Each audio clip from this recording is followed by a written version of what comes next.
Então, enquanto estamos de pé, vamos ler 3 ou 4 versículos da Palavra de Deus para depois meditarmos nela. Está bom?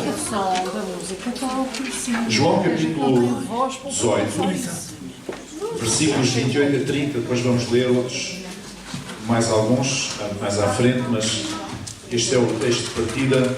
Evangelho de João, capítulo 18, versículos 28 a 30. Diz assim: Depois levaram Jesus da casa de Caifás para a audiência, e era pela manhã cedo, e não entraram na audiência para não se contaminarem, mas poderem comer a Páscoa. Então Pilatos saiu fora e disse-lhes: Que acusação trazeis contra este homem? Responderam e disseram: Se este não fosse malfeitor, não tu entregaríamos. Até aqui a palavra do Senhor. Podem sentar, por favor. Eu gostava de meditar convosco esta noite sobre a vingança de Pilatos. Foi assim que eu chamei esta meditação, a vingança de Pilatos. Pilatos era o governador romano, como sabemos, e estava em Jerusalém, e Pilatos é uma figura central na encenação da morte de Cristo. Portanto, toda a gente conhece o nome de Pilatos, toda a gente sabe que ele, a certa altura, lavou as mãos, e considerando-se inocente da morte daquele justo, porque ele não encontrou nele crime algum, em Jesus, e portanto toda a gente conhece Pilatos. Era o governador dos romanos, que estava na província da Judeia, e ele é uma figura central nesta encenação da morte de Cristo. É curioso que Pilatos tinha sido, há alguns dias atrás, tinha sido avisado pela mulher dele, que devia ter cuidado, não se devia envolver naquela questão de Jesus, naquela questão, uma questão religiosa, lá com os judeus, aquelas coisas deles, e portanto não se devia envolver com ele, com esse Jesus de Nazaré. Diz lá em Mateus 27, 18 e 19, que estando Pilatos assentado no tribunal, sua mulher mandou-lhe dizer, ela achou isto tão importante, mandou um recado. Ele devia estar lá de manhã, fez a barba e meteu-se no cavalo e foi para o trabalho, e a mulher dormiu até mais tarde e teve um sonho. E ela mandou avisá-lo, mandou um criado ter com ele lá ao tribunal e dizer: olha, Pilatos, não entres na questão desse justo, porque num sonho muito sofri por causa dele. Ela teve uma percepção de que aquilo não era coisa boa que saísse dali, e portanto Pilatos, para se salvaguardar, não devia envolver-se naquela questão de Jesus de Nazaré. Então Pilatos já estava um bocadinho à defesa, porque as mulheres têm razão algumas vezes, não é? Mesmo quando têm sonhos, também, às vezes também têm razão, e era o caso.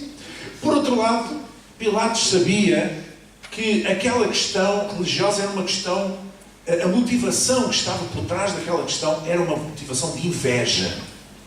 Os líderes religiosos tinham inveja de Jesus porque ele atraiu o povo. Ele fazia bem, ele curava os enfermos, ele era um homem sábio, ele fazia bem a toda a gente e as pessoas seguiam. Então havia ali um problema de inveja. E ainda o evangelista Mateus, no capítulo 27, versículo 18, diz que Pilatos sabia que por inveja o haviam entregado. Portanto, ele sabia que tinha sido avisado pela mulher, para não se meter no assunto. Depois ele sabia também que a verdadeira motivação que estava por trás daquela questão era uma razão de inveja, era uma razão que não era, assim lá, muito bonita. Então Pilatos fez aquilo que lhe competia. Até aqui, ele fez aquilo que lhe competia. O que é que ele fez? Ele quis saber qual era a acusação. De que é que o acusavam? Não é? Quis saber qual era a acusação dos religiosos contra Jesus. Que acusação trazeis contra este homem? Perguntou-lhes. Qual é a acusação? De que crime é que acusam este homem? E sabem uma coisa? Eles não lhe responderam. Ou por outra, chutaram para canto, como se costuma dizer. O que eles responderam está no versículo 30, que já lemos, diz: responderam e disseram: se este não fosse malfeitor, não te entregaríamos. Imagine que o Ministério Público leva alguém a um tribunal e o juiz pergunta, então, de que é que o réu é acusado, o arguido é acusado? E o Ministério Público diz assim, se ele não fosse um criminoso, nós não o trazíamos aqui diante de ti. E o que é que o juiz vai dizer? Está bem, mas acusam-te do quê? Eu tenho de saber do que é que o acusam. Tem que haver produção de prova, tem que haver se há razão para o condenar, qual é o tipo de pena, as circunstâncias, as atenuantes, as agravantes, essas coisas todas. Não é assim que funciona. Mas o que os judeus queriam fazer, os religiosos judeus queriam fazer, era usar o poder político, usar o poder para condenar Jesus, para eles não sujarem as mãos. Vamos ver isso um pouco mais adiante. Então, Pilatos fez o que lhe competia. Perguntou, do que é que acusam este homem? Eu não conheço de lado nenhum. Portanto, vocês trazem e dizem que ele é um malfeitor. Porquê? E eles não responderam. Responderam ao lado. Não deram uma resposta concreta e objetiva. Então Pilatos pensou, bom, vou chutar a bola para trás. Vou dizer, vou insistir com eles para que sejam eles a julgá-los segundo a lei judaica. Porque isto é uma questão religiosa, não é uma questão política, não é uma questão jurídica, não é uma questão de Estado, é uma questão religiosa. Então eles lá com as leis deles, as leis judaicas, então eles podem tratar do assunto e ele assim libertava-se daquele problema. Mas os religiosos judeus não aceitaram, porque eles queriam levar Jesus à morte, mas através das mãos dos romanos. Eles não queriam sujar as suas mãos. E sabe porquê? Porque eles temiam o povo. Versículo 31. Disse-lhes, pois, Pilatos, levai-o vós e julgai-o segundo a vossa lei. Disseram-lhe então os judeus, a nós não nos é lícito matar pessoa alguma. Isto é da maior hipocrisia que se pode imaginar. Então eles não tinham morto Estevão à pedrada. Aliás, Estevão foi mais tarde, mas eles não tinham problema nenhum em matar uma mulher à pedrada que fosse apanhada, por exemplo, em adultério. Como é que eles podem dizer uma coisa destas? A nós não nos é lícito matar pessoa alguma. Não. O que eles queriam era que Jesus fosse condenado pelo poder político para que eles não sujassem as suas mãos, digamos assim. Eles queriam que fossem os romanos a ordenar a morte, a condenar, digamos, Jesus, para que eles ficassem com as suas vestes limpas, como até aí. Então Pilatos pensou, bom, vou interrogar Jesus. Então entrou lá dentro, porque os judeus não quiseram entrar dentro da sala para não se conspurcarem, porque era sexta-feira, e eles, se entrassem dentro da sala da audiência, não poderiam, ficavam cerimonialmente impuros, segundo a lei de Moisés, a lei judaica. Então Pilatos virou as costas e entrou dentro da sala e perguntou a Jesus se ele se assumia como rei. Perguntou se ele se assumia como rei. Mas Jesus não respondeu logo. Né? Tu és o rei dos judeus? E respondeu Jesus, tu dizes isso de ti mesmo ou disseram todos de mim? Estás a dizer isto porque ouviste? Ou tens a opinião sobre mim? Então Pilatos faz-lhe uma outra pergunta. Então qual é o crime de que te acusam? Já que os acusadores não quiseram dizer qual era o crime, ele perguntou ao réu, digamos, qual era o crime. E diz aqui no versículo 35,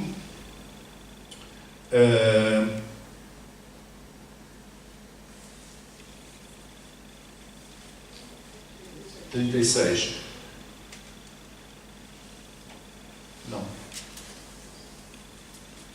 Bom, está por aqui. Mas ele perguntou novamente o que é que diziam dele. E Jesus não respondeu diretamente, mas falou do seu reino. O meu reino não é deste mundo. Jesus, Pilatos pergunta-lhe novamente se ele é rei. No versículo 37. Disse-lhe depois Pilatos, logo tu és rei. E Jesus respondeu, tu dizes que eu sou rei. Eu para isso nasci, para isso vim ao mundo, a fim de dar testemunho da verdade. Todo aquele que é da verdade ouve a minha voz. Ou seja, Jesus assume-se como aquele que veio revelar a verdade. Pilatos pergunta-lhe então de que verdade é que Jesus está a falar. Que é verdade. Mas não espera pela resposta e regressa, volta costas e regressa para dizer aos religiosos que não vê nele nenhuma espécie de crime. Portanto, ele foi interrogar Jesus e voltou cá para fora e disse: olha, eu não vejo nele crime algum. Ele esforçou-se, ele primeiro tinha-lhes perguntado, mas de que é que o acusam? Eles não disseram. Depois foi perguntar a Jesus: como é que é? Qual é o crime que te acusam? E ele respondeu desta maneira. Então chegou lá fora e disse: isto realmente é uma coisa mesmo que não tem pés nem cabeça, eu não vejo nele crime algum. Então Pilatos pensa numa outra estratégia para fugir à responsabilidade. E a estratégia é que na altura da Páscoa dos judeus, da Páscoa judaica, havia uma tradição de soltar um preso, um criminoso. E Jesus propõe-lhes isto: olha, estamos na altura da Páscoa, é uma tradição libertar um criminoso. Vocês sabem que o Barrabás está preso, ou seja, o Barrabás era um bandido da pior espécie e que aterrorizava as pessoas, as populações. E ele pensou assim: agora vou dizer, se querem que liberte Jesus ao Barrabás, eles vão dizer: liberte-nos a Jesus, porque o Barrabás não queremos, que é o grande bandido. Mas a coisa também não correu bem, porque eles estavam tão cegos pelo ódio religioso, que eles disseram que preferiam que Pilatos libertasse Barrabás, mas a Jesus que o crucificasse. E Pilatos cada vez estava mais apertado, estava a ver a situação mais complicada. A mulher tinha dito em sonhos, não tive um sonho, não teve ovas na morte, nesse caso com esse homem. Ele sabia que era por inveja que o tinham entregue. Ele perguntou aos judeus, aos acusadores, qual era o crime. Não souberam dizer, não quiseram dizer. Jesus perguntou a Jesus também do que é que o acusavam. Jesus não foi claro. Falou na verdade, falou no reino que não era deste mundo. Ele chegou à conclusão que o homem era inocente. Então, Pilatos pensou numa outra coisa. Nada disto resultou até agora, nem a libertação do preso. Eles preferem Barrabás, eles estão mesmo cegos. Então eu vou fazer uma coisa, vou jogar uma última cartada. Qual foi a última cartada? Foi pensar assim: eu vou mandar açoitar este pobre desgraçado, vou esbofeteá-lo, vou mandar esbofeteá-lo, açoitá-lo, e talvez assim eles fiquem mais calmos e já não exijam a morte dele. Pode ser que a coisa assim passe, porque eles estão cheios de ódio contra este homem, de inveja. Pode ser com os açoites, eles sabendo que eu o mandei açoitar e que esbofetear, e que os soldados o esbofetearam, então talvez eles se acalmem. Por ilusão, porque eles continuaram a exigir a sua morte. Diz aqui no versículo 6, Jesus foi apresentado a eles, já depois de chicoteado, depois de esbofeteado, com a coroa de espinhos e vestido de púrpura, e Pilatos disse: olha, está aqui o homem, vejam o lindo estado em que ele está, vejam que ele já foi, digamos, castigado, já foi castigado, e portanto, vocês tenham um bocadinho de misericórdia dele. Mas eles mesmo assim continuavam a insistir na sua morte. E eles disseram, vendo pois os principais dos sacerdotes e os servos, clamaram dizendo: crucifica-o, crucifica-o. E Pilatos então disse: ok, então tomem-no vocês e crucifiquem-no vocês. Mas antes disso ainda, Pilatos ainda estava renitente. Até que, a certa altura, houve uma ameaça. E foi uma ameaça política. E dentro no capítulo 19, versículo 12, desde então Pilatos procurava soltá-lo.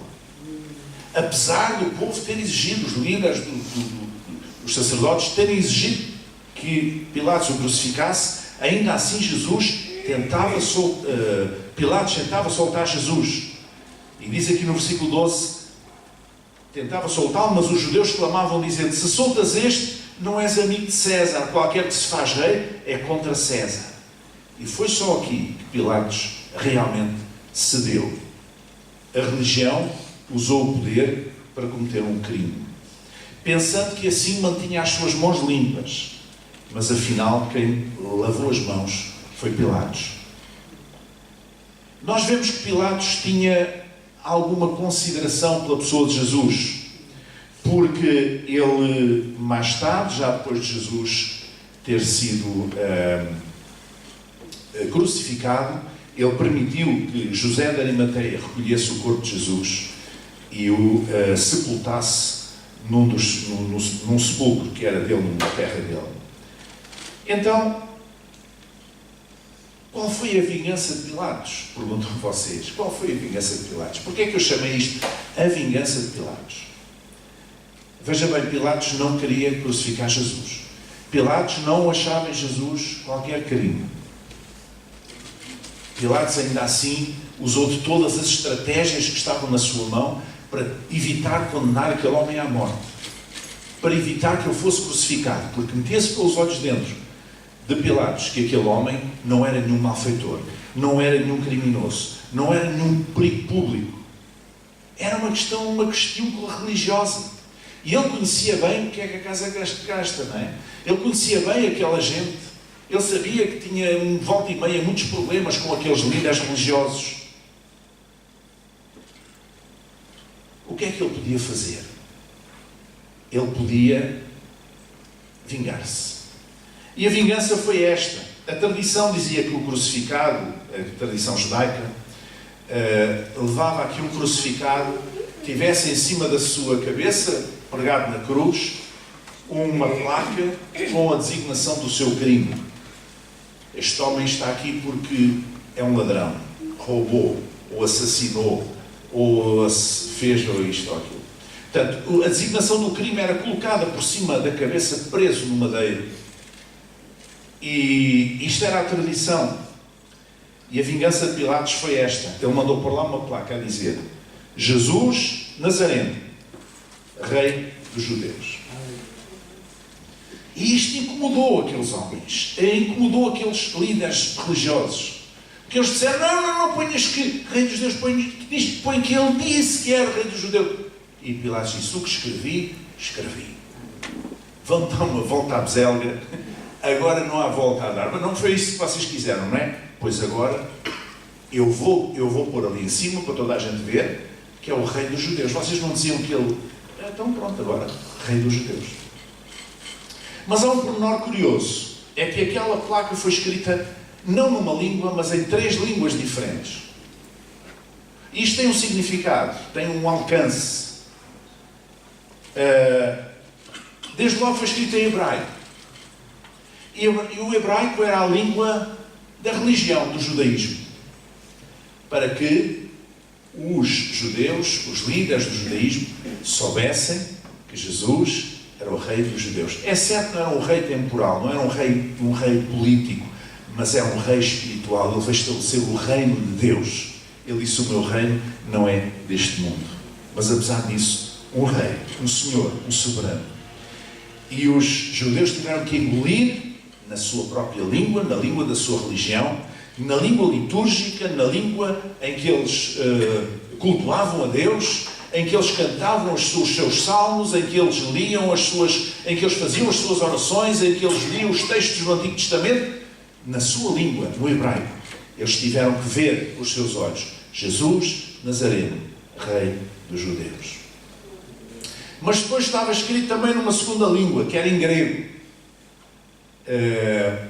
E grego era uma língua considerada a língua da cultura, a língua dos sábios, ainda com grande influência do Império Grego, que precedeu o Romano, mas ainda, tanto que o Novo Testamento foi escrito em grego, e portanto, o grego era uma língua, por exemplo, Lucas, que escreveu o Evangelho de Lucas, era de origem grega, e todos os escritores do Novo Testamento escreveram em grego. Portanto, o grego era uma língua da cultura, era uma língua dos sábios, era uma língua da filosofia, era uma língua da sabedoria. E Pilatos, ao mandar escrever por cima da cabeça de Jesus Nazareno, Rei dos Judeus, em grego, quer dizer que Jesus, que os sábios deste mundo precisavam de saber que Jesus era rei. Não eram só os religiosos que precisavam saber, os judeus, eram os sábios deste mundo que precisavam saber que Jesus é rei. Mas houve uma terceira língua, e essa língua foi o latim. Era a língua do Império Romano, era a língua comum que se falava, enfim, no Império, era a língua onde os documentos oficiais eram escritos em latim, no Império Romano, e, portanto, era a língua do Império. E representa a língua, o latim representa os poderosos. E, portanto, aquela mensagem era também para os poderosos deste mundo. Aqueles que tinham o poder deste mundo, o poder político. Jesus, Nazareno, Rei dos Judeus. Então, todo o mundo, os religiosos, os sábios e os poderosos, ficaram a saber que Jesus é o Rei. Aleluia. E quando a Igreja diz hoje que Jesus é o Rei dos Reis e o Senhor dos Senhores, porque está escrito, nós precisamos saber que até na sua morte ele foi declarado como o Rei.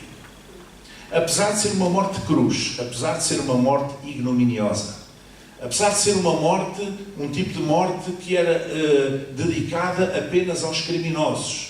E Jesus, sendo inocente, foi crucificado entre dois malfeitores como se fosse um deles. Mas apesar disso, os sábios, os poderosos e os religiosos deste mundo ficaram a saber que Jesus é o Rei.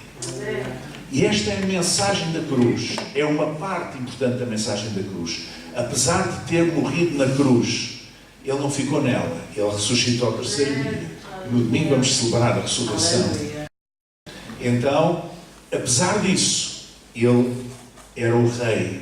Ele estava ali pregado naquela cruz como um Rei.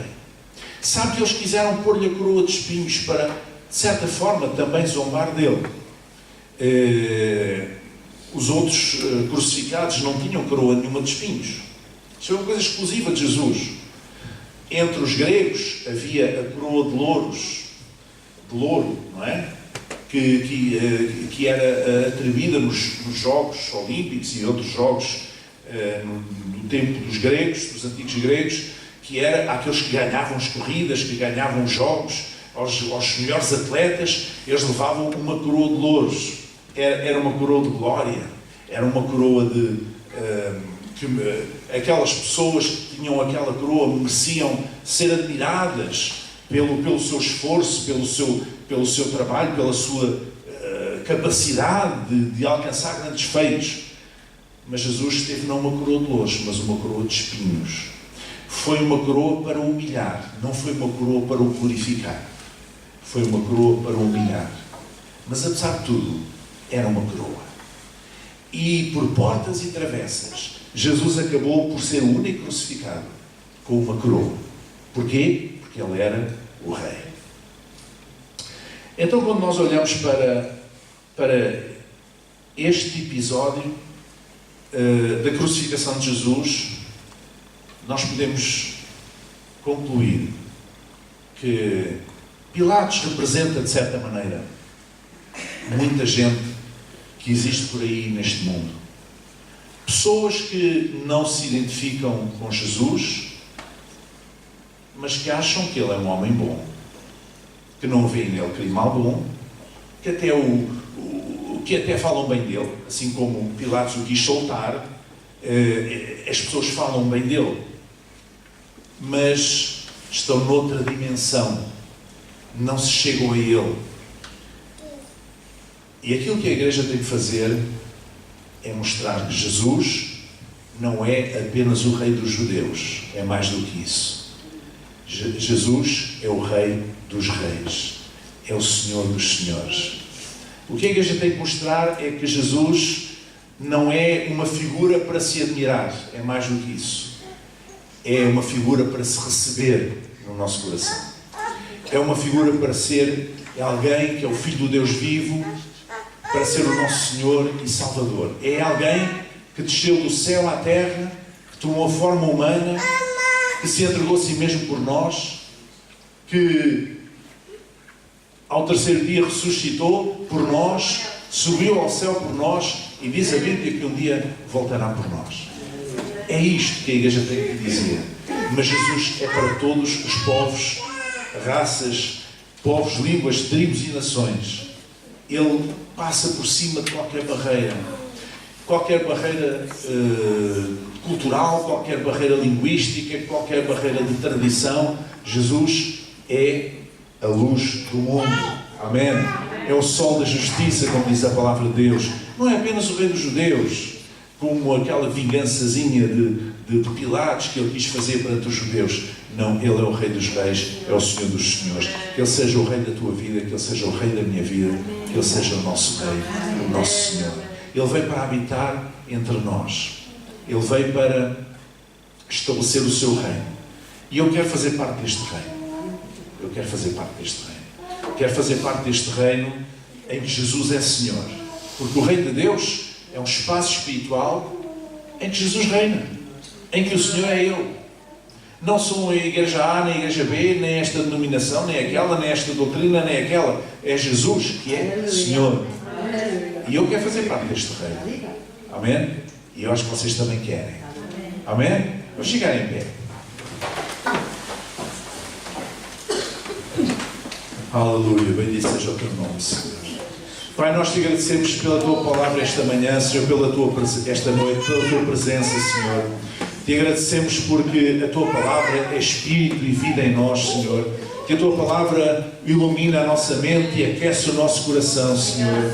E neste momento, Senhor, nesta quadra, quando nós estamos a recordar a morte, mas também a ressurreição de Jesus, ó Pai, nós te glorificamos porque tu enviaste o teu Filho, Senhor, para habitar entre nós, para tomar a forma humana, para viver entre nós, para nos abençoar, para nos trazer uma mensagem de vida, de paz, de salvação, Senhor, uma mensagem de vida eterna. Bendito seja o teu nome.